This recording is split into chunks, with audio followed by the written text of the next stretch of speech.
booties for black girl nerds.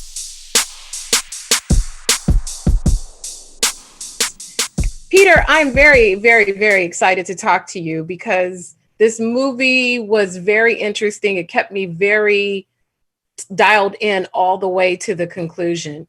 Going back to the original crafting of the story, when did you know you really had something that could capture audiences?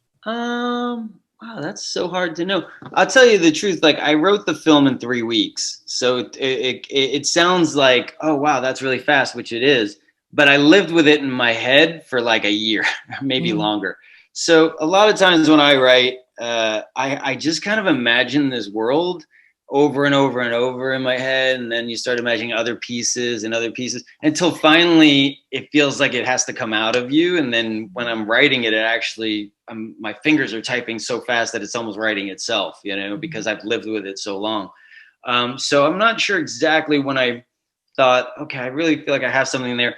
For me, it germinated in that I had an RV myself, and I would take my daughter on trips, and I took a road trip from New York to LA, 30 days in a motorhome. It was a fantastic trip. And I remember pulling into this RV park, and I paid the guy at the front desk, and there were some gunshots, and I looked up and he said, "Oh, don't worry, there's a prison a couple of miles down the road. 2 or 3 gunshots are normal. They do like drills, but if anything more, come running to the front desk though." And so I went back to the RV, and I couldn't sleep the whole night because I'm thinking, well, maybe what if somebody escaped? Yeah. And what if my daughter goes missing? I mean, we're in the middle of the woods. How would I find her? It'd be like looking for a needle in a haystack. So that kind of started the process of planting the seeds for this film. And then I started thinking about, well, what would something like that do to a relationship? Because I read so much that, and tragedies where, parents deal with, a lot of times they start blaming each other, and then the marriage crumbles, and then they get a divorce. So would something like this actually have them team up? Would they be fighting? Like what would happen to this relationship? And so I found that if being married myself, a lot of times when you're fighting, people say, well, if you're fighting, it's bad. But I think if you're fighting, it's okay.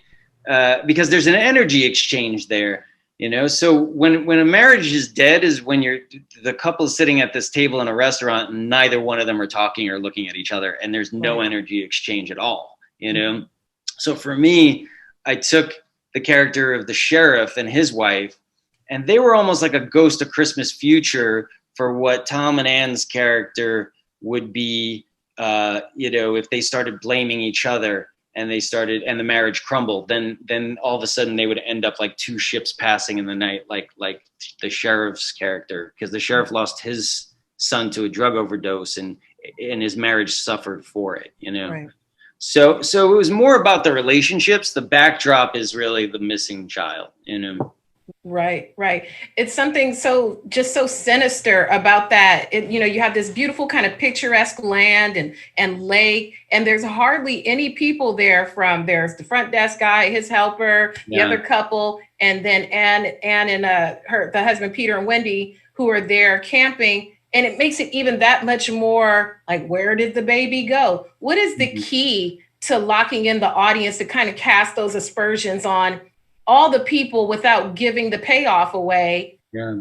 And with just so few people. Yeah. I thought when I wrote it, I wanted it to be kind of self-contained, and having this smaller, pools of suspects. You're sitting there as a parent going, if my kid went missing and I said, well, I think that person has them, then how desperate would I be to question them? How desperate would I be to try to get answers from them, So I think what I tried to do was stay with Tom and Ann's characters as much as possible, because if you're with them, you're kind of living through them. So you're kind of seeing the world through their eyes and going, okay, what would I do in this situation as a parent?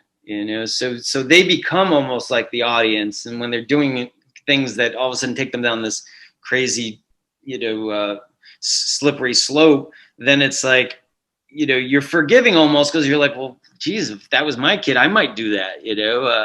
I'd do anything to get my child back. I mean, it's a parent's worst nightmare when your kid goes missing. I've lost my kid for seconds and it felt like hours. You know, you turn around and my daughter's like right below me and I'm screaming her name. She's like, Dad, I'm right here. And it's like the longest 5 seconds of my life, you know, because the thought of never seeing your child again is like this pit that you carry around your stomach that you just, I don't know if you could ever, you have kids yourself. You feel that pit in your stomach when you don't have an eye on your child, you know? That's right. I couldn't agree more. Well, I thank you. I enjoyed it tremendously. Thank you for your time. I want to ask you a bunch of more stuff, but that's my time. So thank you again and looking forward to the release. Okay, thanks.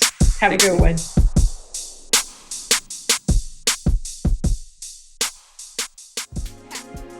Better shake your booties for black girl nerves. Better shake your booties for black girl nerves.